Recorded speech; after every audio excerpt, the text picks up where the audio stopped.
Heading डालेंगे आप, heading डालेंगे लेटेस्ट।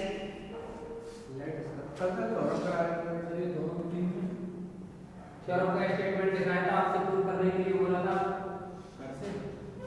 हाँ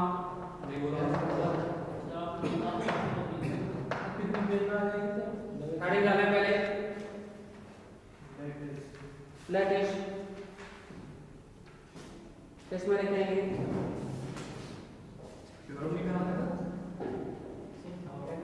पहले इसको लिखो, डेफिनेशन को लिखेंगे डेफिनेशन में लेट। सर कितनी छोड़नी पड़ेगी? क्या कितनी जगह छोड़ना प्रूफ करने के लिए?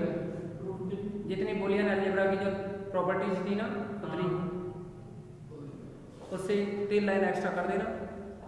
Late L less than equal क्या है ये ऑर्डर, आपके लिए हमने ये ऑर्डर रिलेशन बताया था ना, लेस देन इक्वल। तो लिखोगे इसमें let L less than equal be a poset POSET, हाँ POSET, कोसेट नहीं था, POSET poset and small p comma q and small p comma q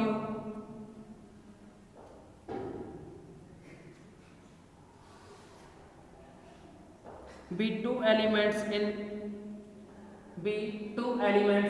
capital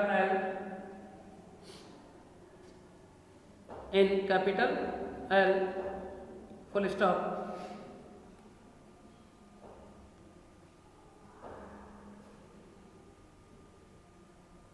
आगे लिखो recall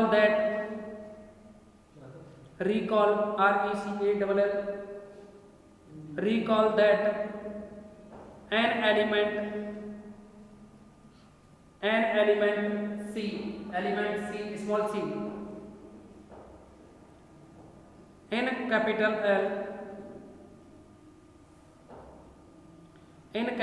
L said to be an upper bound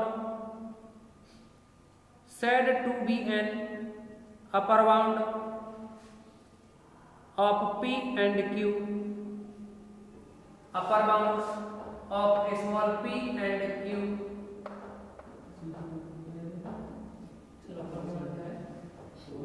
upper bound of p and q if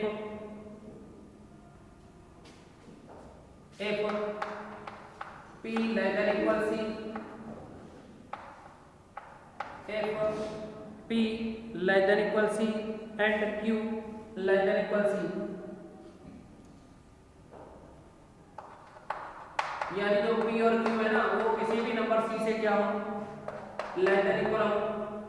तो इस condition में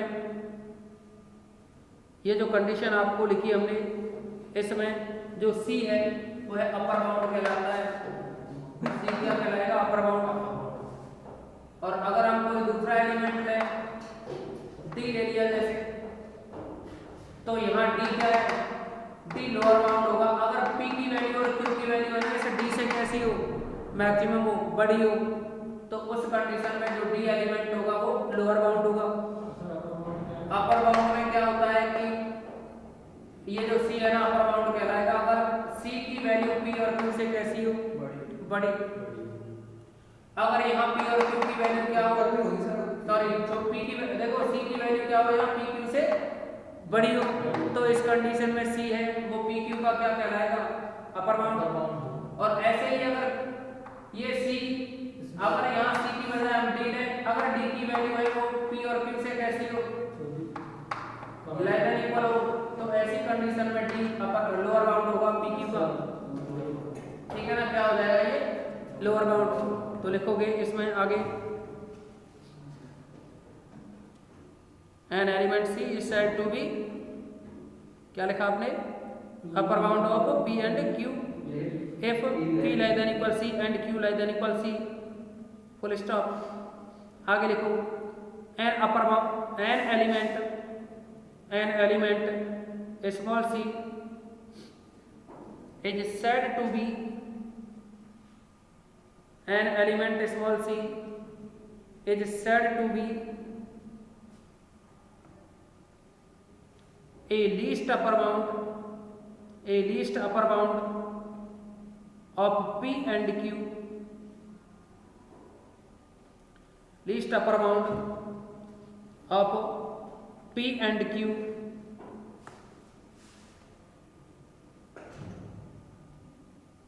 if it is an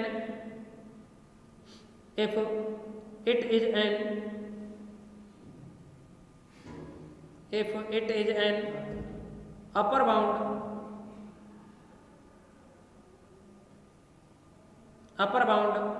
and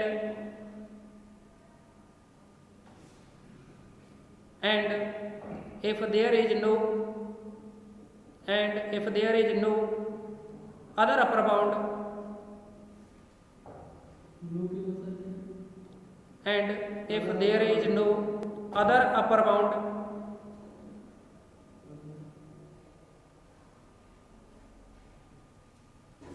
D, small d, other upper bound small d of P and Q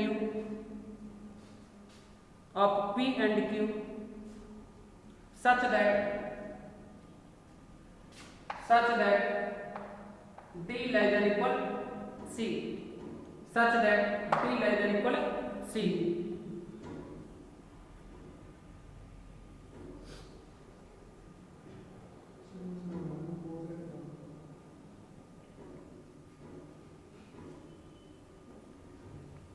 अब देखो इसमें एक set के according आपको बता दें, यहाँ अपर बाउंड और लीस्ट अपर बाउंड को आप क्या मैक्सिमा कहोगे, लीस्ट अपर बाउंड को क्या कहोगे मैक्सिमा, और एक आपके लिए अपर बाउंड के बाद में लोअर बाउंड। तो पहले आप अपर बाउंड के बारे में समझो, कोई सेट के अकॉर्डिंग हम आपके लिए कुछ सेट लिख रहे हैं और किसी सेट में जैसे कि नंबर्स हैं -1 0 -2 इधर 1 2 3 4 5 6 हमने एक सेट लिया, ये सेट कंसीडर किया 1 2 3 4, इसमें ये 4 एलिमेंट है, सेट को A डिनोट किया या इसको आप L से डिनोट करें। अब आप देखोगे इसमें इस सेट में 1 2 3 4 एलिमेंट है, इन एलिमेंट्स के बाद जो भी नंबर्स हैं 5 6 7 ऐसे इधर राइट साइड में कितने भी नंबर्स होंगे, तो ये जितने भी नंबर्स होंगे ना राइट साइड वाले इस सेट L के बाद में जितने भी नंबर्स हैं 5 6 7 8 ये सभी क्या होंगे अपर बाउंड, ये सभी नंबर क्या होंगे अपर बाउंड होंगे। अब इन सभी अपर बाउंडों में आप देखेंगे कि जो भी मिनिमम होगा 5 6 7 में जो भी मिनिमम है, जैसे कि ये 5 है ना मिनिमम है, तो इस 5 को जो कि मिनिमम है इसको लीस्ट अपर बाउंड कहोगे। आप क्या कहोगे लीस्ट अपर बाउंड। तो अपर बाउंड तो ये सभी है 5 6 7 8, लेकिन इनमें जो भी मिनिमम है जैसे कि 5 है तो इसको लीस्ट अपर बाउंड कहोगे, और यही जो 5 है लीस्ट अपर बाउंड जो होगा वही मैक्सिमा होगा, या इसको आप क्या है मैक्सिमा ना कह करके आप किससे कहोगे, इसको डिनोट करोगे आप सुप्रीमम से, किससे supremum of set capital L। Okay, एक आएगा इंफीमम। इंफीमम क्या होगा, जितने भी लोअर बाउंड है, जो भी ये लोअर बाउंड है ना इधर तो थे ये अपर बाउंड,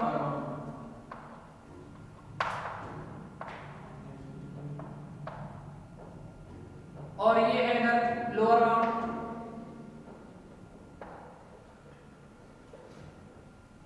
अब ये इस सेट के जितने भी लोअर बाउंड है लेफ्ट साइड में, इन लोअर बाउंड में जो भी ग्रेटेस्ट वैल्यू होगी, यानी ग्रेटेस्ट जो वैल्यू बनेगी ना इनमें 0 -1 -2 -3 0, और वो भी कैसा दूसरा ये कहें अगर आप कि ग्रेटेस्ट लोअर बाउंड, जितने भी लोअर बाउंड है इनमें ग्रेटेस्ट जो एलिमेंट है जो कि 0 है, यस सर। तो यह जो 0 होगा इसको ग्रेटेस्ट लोअर बाउंड कहोगे या फिर इनफिमम ऑफ सेट एल। 0 क्या होगा इसमें? सेट एल का इनफिमम। अगर आप अपने माइंड में सेट करने के लिए लिखना चाहो तो इस सेट को लिख सकते हो कहीं भी, साइड में बॉक्स में बंद कर लेना अपने समझने के लिए कि सुप्रीमम क्या होता है, इनफिमम क्या होता है, लोअर बाउंड क्या है, अपर बाउंड क्या है। ओके,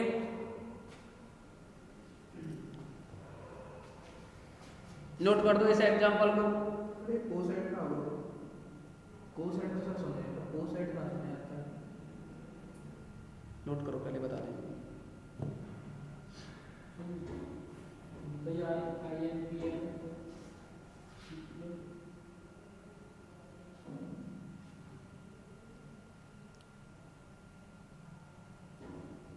सर इनफीमम की बात क्या है? Infimum L, infimum elements, infimum capital L लिखा है ना हमने। बस इनफीमम भी है ना, उसके अलावा हाँ, INF शॉर्ट में लिखते हैं इनफिमम को, पूरा नहीं लिखते, शॉर्ट में इतना ही लिखना है INF। सुप्रीमम को SUP, सुप्रीमम शॉर्ट में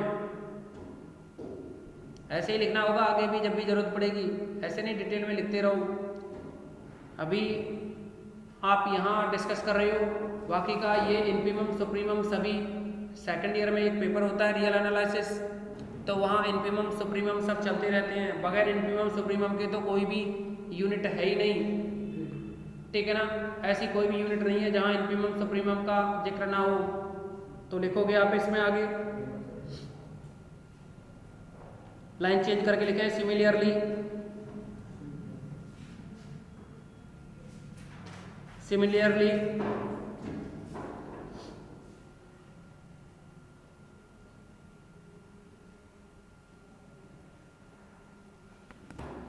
an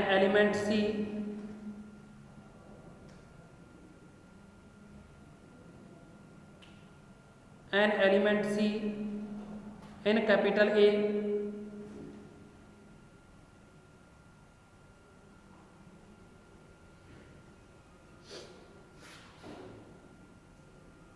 an element C in capital A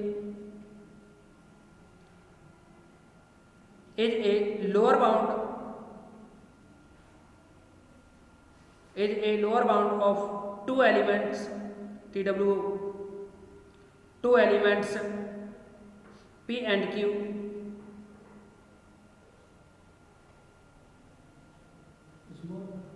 yes if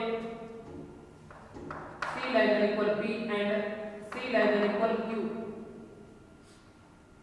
if C less than equal P and C less than equal Q and further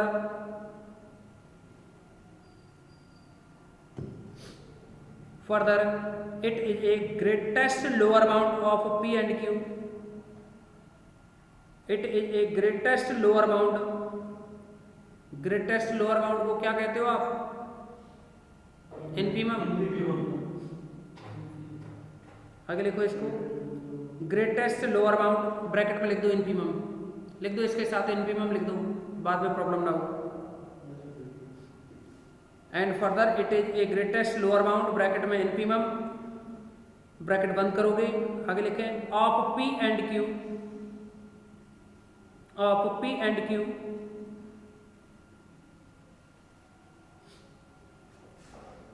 if there is no other lower bound, if there is no other lower bound small d of P and Q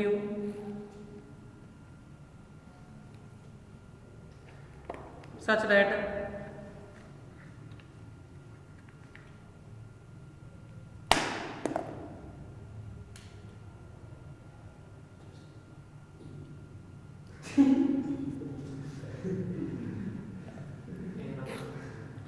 small d of P and Q such that, इतना लिख दिया ना, C less than equal D, such that C less than equal D। किसको क्या कहूँ, NPM की definition भी।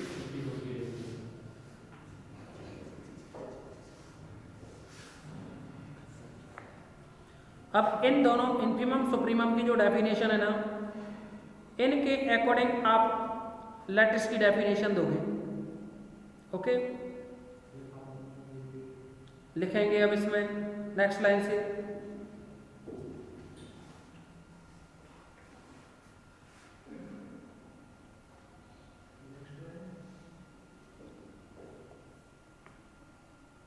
ए lattice is ए,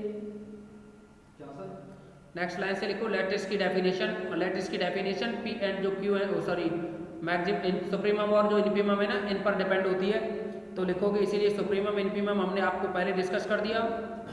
अब लिखोगे लैटिस, तो इसमें लिखें a lattice is a partially ordered set, a lattice is a partially ordered set, ordered set, ये L less than equal, L less than equal, ये लिखोगे L less than equal, in which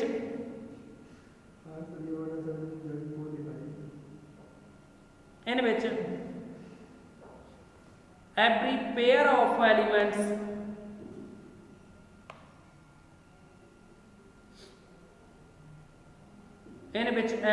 of elements has a unique least upper bound,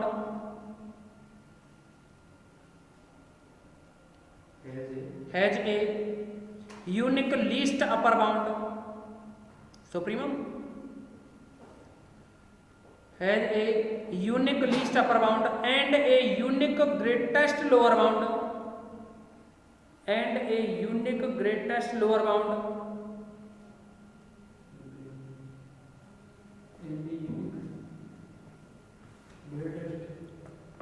and a unique greatest lower bound, यानी supremum और जो infimum है ना, वो क्या है, दो यूनिक वैल्यू हैं, जिनमें से एक तो क्या होगी, अपर बाउंड होगी और दूसरी क्या होगी, लोअर बाउंड। यानी एक तो क्या होगी, सुप्रीमम होगी और दूसरी इन्फीमम होगी। एक और हेडिंग डालेंगे आप, सर पार्शियली ऑर्डर्ड है कि तुमने वो दिखाई दी थी पहले, वो तो अलग लिखा दी ना, नहीं कह रहा हूं मैं। हाँ, नेक्स्ट लिखोगे होमोमॉर्फिज्म, नेक्स्ट हेडिंग डालें होमोमॉर्फिज्म, HOMOMORPHISM, हाँ SM, होमोमॉर्फिज्म क्या हो गया, बायोलॉजी में आता है होमोमॉर्फिज्म, मैथ में भी आता है। हमने आपको जो ग्राफ थ्योरी बताई थी, वहां भी तो होमोमॉर्फिज्म की डेफिनेशन लिखाई है, लिखेंगे इसमें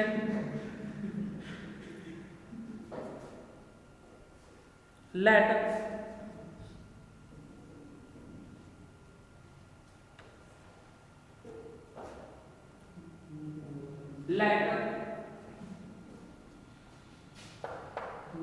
capital B plus dot complement 0 1 and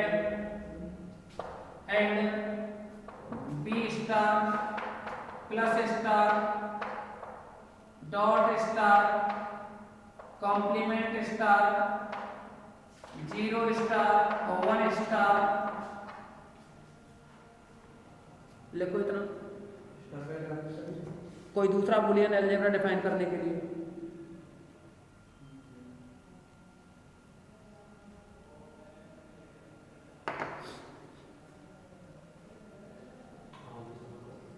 हो गया B2 TW 2 Boolean algebra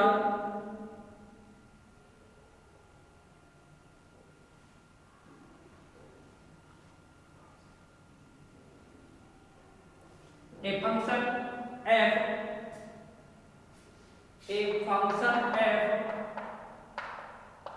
b to b star,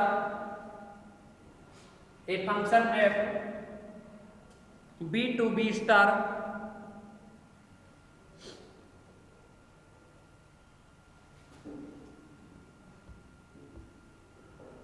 is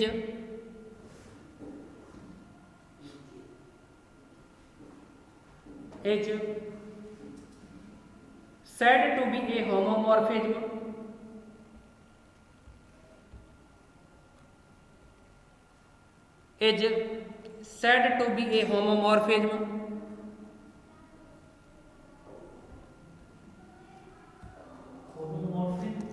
yes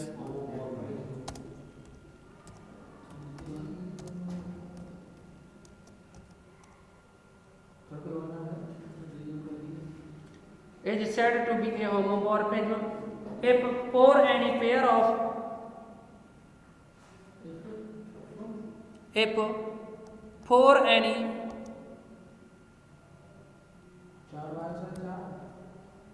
अरे नहीं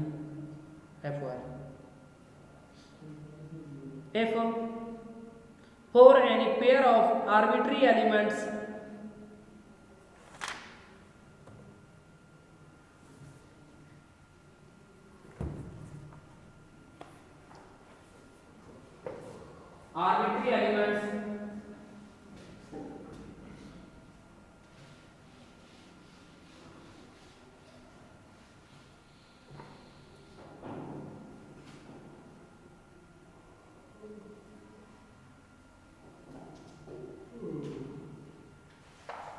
A, B belongs to capital B. Arbitrary elements A, B belongs to capital B. First point है f of A plus B equal to f of A plus star f of B. ये condition satisfy होनी चाहिए.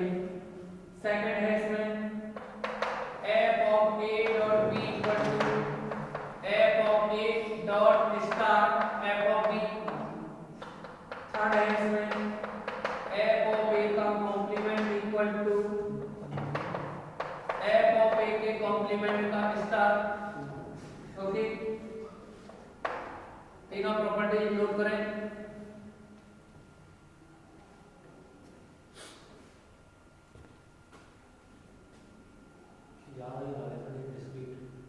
क्या हाँ अलग तो है पर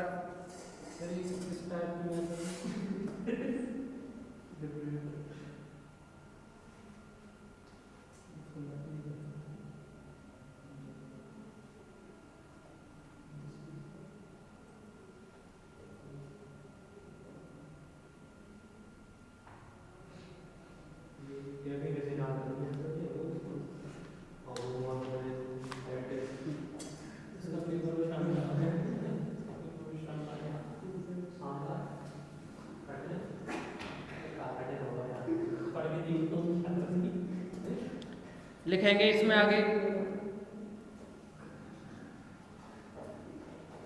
in this case V star is called in this case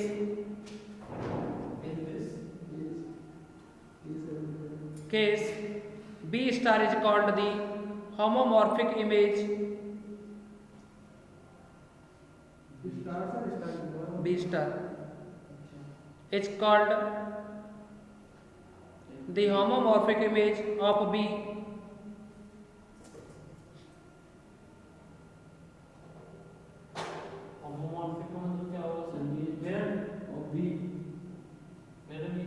ये कंडीशन सेटिस्फाई हो जाए ना तो यहाँ जो फंक्शन लिखा था हमने एक फंक्शन लिखा था ना f b to b star ये होमोमॉर्फिक कहलाता है. वो होमोमॉर्फिक इमेज आप अलग पढ़ते हो. आप लिखोगे इसमें is called the homomorphic image of B under F जो फंक्शन है ना oh image of B under F. Next लिखोगे अगली heading isomorphism. Isomorphism yes, isomorphism में लिखेंगे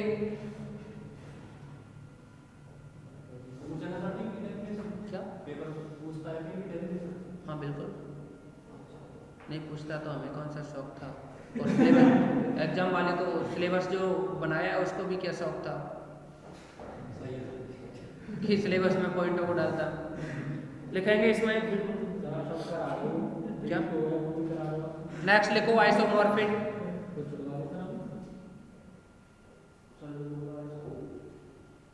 आइसोमॉर्फिज्म में लिखेंगे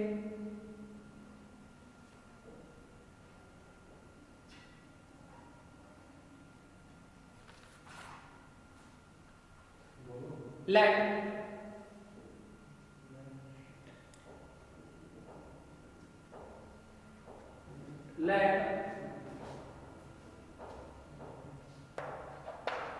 b plus dot complement 0 1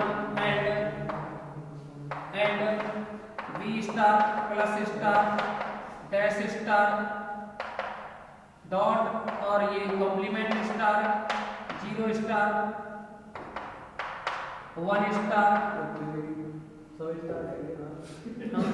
हाँ सभी स्टार हो गए ना, 5 स्टार 0 पे प्लस 6 स्टार हो गए ना, 5 से ज़्यादा हो, रेटिंग बढ़ गई है ना।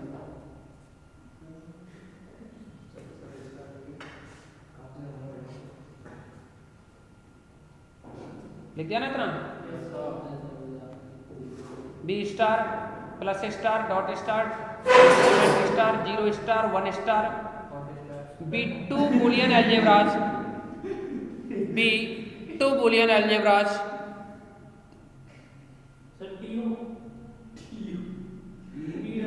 TW ये 2 है ना, 2 मतलब 2 वाला 2 बूलियन अलजेब्रास फुल स्टॉप। इसके बाद लिखोगे a function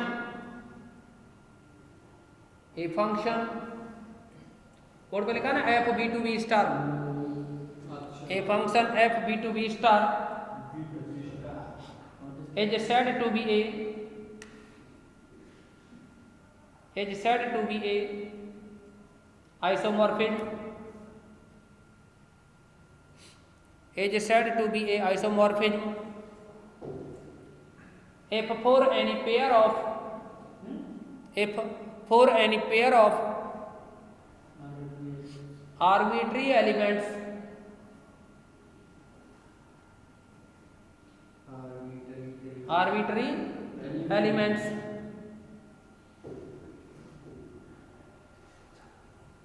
small a comma b belongs to capital B,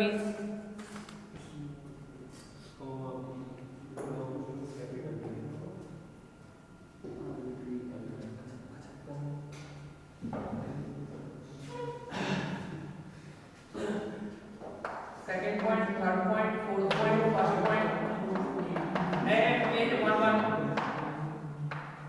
okay, इसमें क्या है, जो होमोमॉर्फिज्म की डेफिनेशन थी वही अगर 1 1 की कंडीशन और सेटिस्फाई करे तो ये क्या है, 4 कंडीशन बन जाएगी, 4 कंडीशन हो जाएगी तो f जो इमेज है b टू b डैश वह आइसोमॉर्फिज्म होगी। कंप्लीट करें, चारों कंडीशन नोट करें आप। ऑन टू नहीं है, 1 1 वाली, सॉरी ऑन टू भी होगा, इसमें ऑन टू भी लिखेंगे 1 1 and onto, 1 1 and onto. Okay,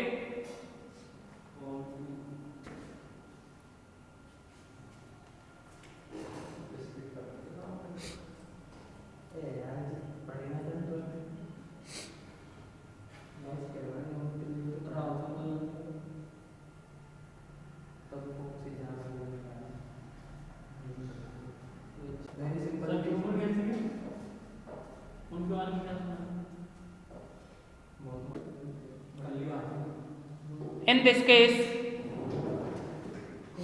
this case, B star is called the. In this case, B star is called. In this case, B star is called the isomorphic image of capital B. B star is called the isomorphic image of capital B. Okay, अब आप class 3 join करेंगे। Under F